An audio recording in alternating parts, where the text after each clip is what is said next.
Hello everyone and welcome back to my Strategic Scissors podcast. Sorry I've been gone for so long. I have found a new web host for my podcasts, so you can expect them on the regular. I'm hoping to do one every week. And so much has happened recently. Oh my goodness, there's so much room for activities here. Well, where to begin? Well, let's start right off from the beginning. Hello everyone, my name is Mr.Scissors. I am a Langrisser mobile player. If you're new to the podcast, enjoy. This is a game where you basically get to play Fire Emblem, but there's way more strategy and way more spells. Really unique. I highly recommend you check it out. If you're returning, I hope you've had some lucky pulls. You know, Renata and Licorice are both two very interesting units, and we've got some insane news coming from Zilong, the new anniversary. Lots of topics to cover today. I think where we'll get started today is any new things in my box, and nothing really new other than the Licorice. Trying to get that up to 5 stars, 6 stars. I'm kind of working on Ares, Licorice, and Night of Mystery. Kind of go for an AoE box, probably AoE debuff. Really going to look into Vargas for my third tank. And Freya is getting this weird SP announcement buff, if you will call it that, basically making her an SSR unit. That's very interesting. So maybe I might even run a 4-tank box. Lots of things to look forward to, actually. However, I think right now I'm just going to run 3-tank, a lot of AoE healers or AoE dealers, and maybe a 3 healers as well. Because Licorice isn't strong enough to really use yet. Same with my Night of Mystery. My Ares is good enough, I think, especially around Gold 3, where I'm currently sitting. But yeah, there's a couple units that I'm looking out for, though. Coming up in the late future, as a couple were announced. If you're a fan of the Overlord anime, they are releasing a couple of the characters from that game. But I don't want to spoil too much. It'd be nice of you to really look that up if you're interested. But my main focus is on Ains. The ability to have Black Hole on multiple units, I think, is going to be very valuable. The only thing I'm missing is like 11 more Miracle Staffs to really take advantage of how much debuffing can really be put out. My guild is constantly yelling at me not to put Lana in my box, but I just love Black Hole so much. The debuffs are so tasty. Why would I not want to do that? But I guess, being able to kill the enemies is an important factor to this. I'm kind of curious to see what's going to happen with Bozel if he ever gets a 3C, because he has unique equipment that was just announced that will add 1 debuff. It's an armor piece, by the way, that will add 1 debuff when he hits people with spells. This is bonkers. So you get 1 guaranteed debuff from his talent, 1 guaranteed debuff from his chest piece that'll be coming out as unique. The 30% chance to get some damage or another debuff off of Miracle Staff, and then Black Hole and Earthquake both doing 2 debuffs. This is going to be a machine. Not to mention, if he does get a 3C that has any kind of debuffing ability, then you'll be able to put him back on Seal and maybe take away that Soul Stealer's headdress. There's lots of stuff. I'm just kind of fantasizing right now, not really talking about anything that we know can and will happen.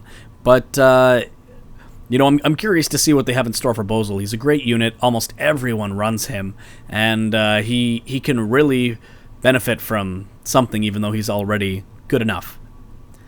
Next on the list is I've been very fortunate recently. I have co-cast a couple tournaments now. There was a Blitz tournament I did with Boomerang. Highly recommend you check out his channel. He's fantastic. Never met another guy with such high energy. He runs the Juggler page on Facebook, I think, and definitely Instagram, where he has some very funny things playing around with the Juggler plush. However, going back to the tournaments, I have co-casted a couple tournaments, one being the Korean Blitz tournament, the other one being one for the Summit der Langrisser. And, both were great times. I'm still learning, but, I'll get better as time goes on, that's for sure. I've even tried my sticking my neck out and going into League of Legends casting as well. And you can catch some of that on Twitch already. both my little casting of the TSDL, the Summit der Langrisser, and the Blitz tournament. But actually, another tournament coming up as well is the Friendship Tournament, which is pitting 4 global players versus 4 Korean players. And this is just kind of like a friendly banter play, and, you know, everyone's a winner, except for those who lose. But no, it's going to be good fun if you can come out this weekend. It starts pretty early if you're Eastern time like me, starting at a lovely 4 a.m. Eastern Standard Time if you're like me. However, that's only on the 15th, so it starts at 4, and then it goes for an hour to 5, and then it goes for an hour to 6. So if you want to wake up that early on Saturday, or if you have nothing else to do, come check us out. However, on the Sunday, the 16th, it actually starts at 8 a.m., so you can wake up with a nice pot of coffee and join Boomerang and I, and Michizuke also, as we cast this tournament. So if you would like to check that out, please come by, support us. It's it's good fun for everyone. But getting back to the game, we're going to have some really cool things coming up. You know, AoE boxes are stronger now than ever. If you've seen Dango's latest tier list rating, actually AoE boxes have become kind of the standard in China when it comes to Apex Season 5. But in North America, you know, it's not that we're behind, it's just that the items we have to kind of catch up, and the characters have to be released. I don't know if whaling for Albedo or Ains is going to be the right decision in the winter, like Christmas time, and actually, I think if I'm correct, Ains is free. He's like a free SSR that comes with the Overlord release. I'm going to be very excited if I see more AoE units. I don't know what it is. Just something about huge debuffs and just kind of making my opponents having to drudge through all kinds of goo to finally get to me to try to strike me down in a weakened condition. I just love feeling like the big bad evil guy. Really role-playing that Overlord vibe too. Just the way I like to play, you know? Just make my opponent hate me and, you know, feel like they beat the boogeyman, or you just completely dunk me in ban pick and I get punished and cry the rest of the game as you completely roll me. You know, not the best player, but you know, sometimes we get lucky. And with my units that I'm working on higher, you know, getting higher stars or getting leveled up, maybe that'll make a difference, because right now my team's kind of a jumbled mess of sadness and a lot of short legs. I guess you could say I was just preparing for Sage Landius, the guy who has the ability to stop flyers in their tracks, and yeah, that's gonna be my excuse. I was just planning on the Sage Landius. There's no way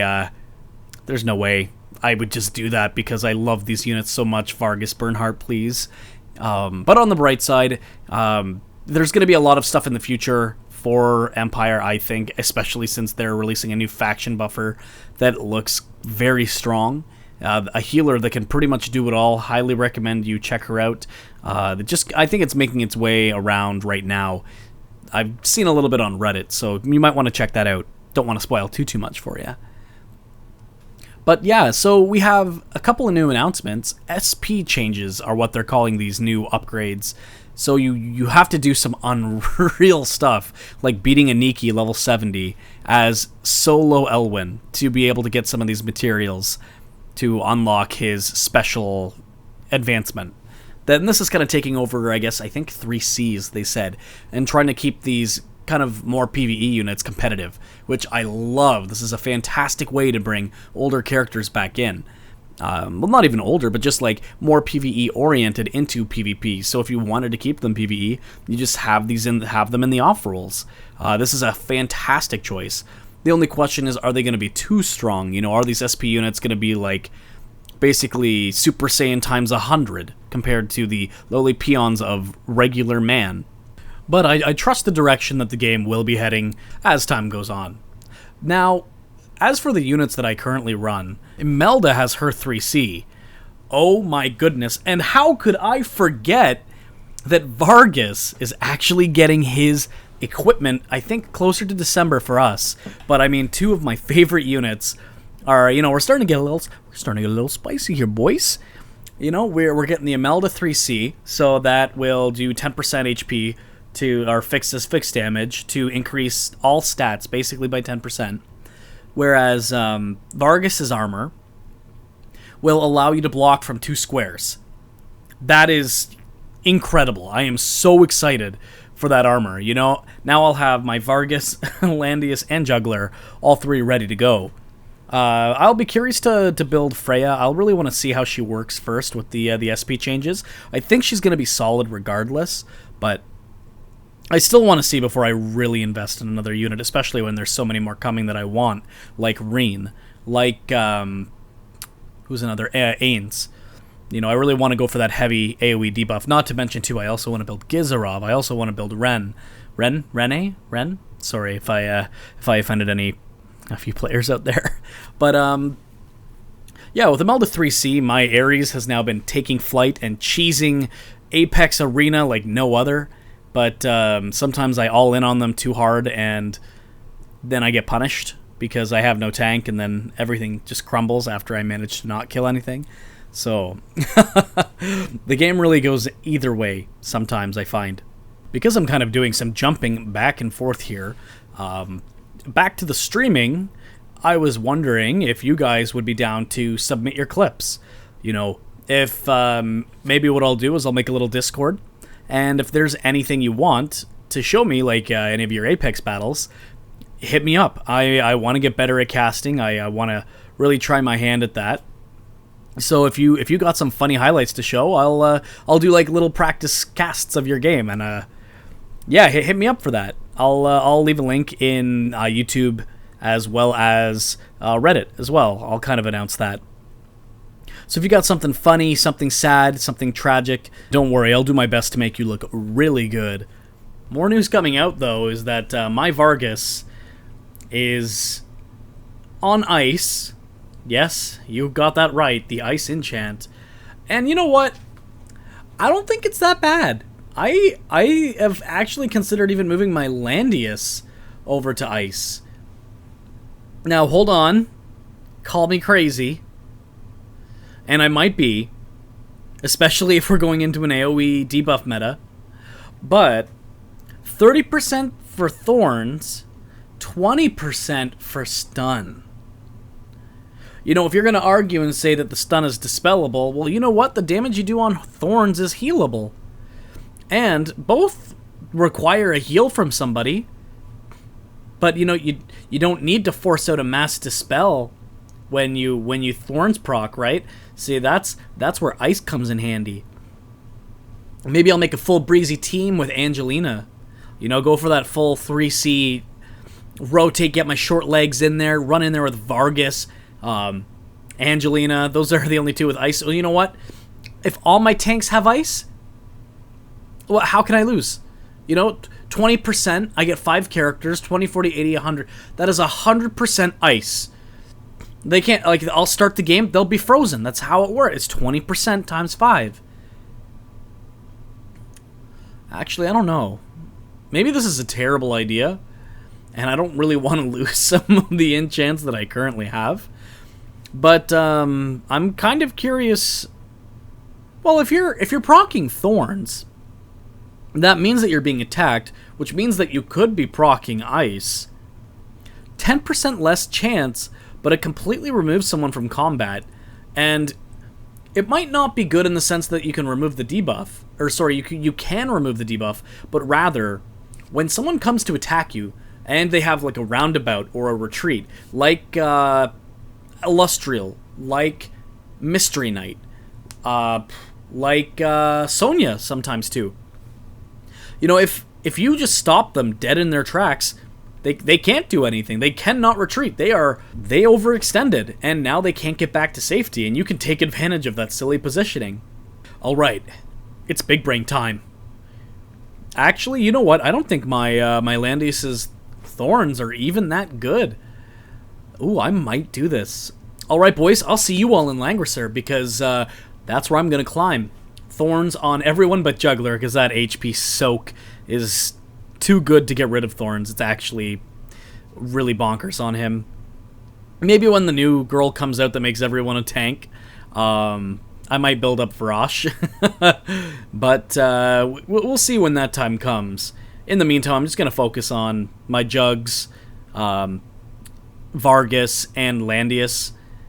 And you know what? I'll just see what I can sneak away with there, because Vargas already Does some really sneaky stuff. The only heartbreak with Vargas's 2-range blocking armor is that it doesn't give as much as Gaia's armor. And you know what? That's okay. Like, you gotta take something, you gotta give something. And it's an extra little bit of defense percentage. Okay, I can live without it. Maybe just move that ice over to Landius. Because you know what? I guess I wouldn't need mirror... What's that called? Twilight armor? Mirror armor? Which one's the one that hurts him back? But, you know, if I don't run that, if I run something like Bloodline or a different kind of armor, maybe that might work with ice. Alright, boys, hold the phone. I think I have an idea. 20% or 80%. This win rate's going to plummet or skyrocket, but it probably won't matter because half the time he's banned anyway. Because people just like fighting Juggler, actually. Maybe I should just dump all my dollars into that doggo, because, you know, what, the 100,000 gold I have left to my name is going nowhere real fast. But, cool things, my flyer tree is almost max attack. I'm 19 out of 20, so that's just one more. I just need a couple more shorts, I think it is, actually. So I'm excited. My Ares is about to get really strong. The only thing he's going to be missing is maybe like 5% attack. And from like 1% off rolls, because I've gotten pretty lucky on some of his stuff. So I think there's maybe like a 5% max I can get for attack, and he's good. Yeah, so I can't wait. I'm going to do AoE comp. You guys can come find me in Langrisser, you know, that rank, because that's where I'm going to be. Maybe next episode I'll go over my trials and tribulation and regrets of even thinking about doing this. So, you know what? Thank you for coming, everyone. Again, check me out on YouTube if you haven't yet, Mr.Scissors X. I'm just starting up a Twitter, Instagram, all that fun stuff. You know, gonna be this crazy pair of scissors in this wacky world. Come check me out on Twitch. You know, if you Mr.Scissors X, that's Twitch TV / did it backwards because, you know, Canada, we're kind of frozen cold. And I'd appreciate your support. Thank you very much, guys, and have a great week.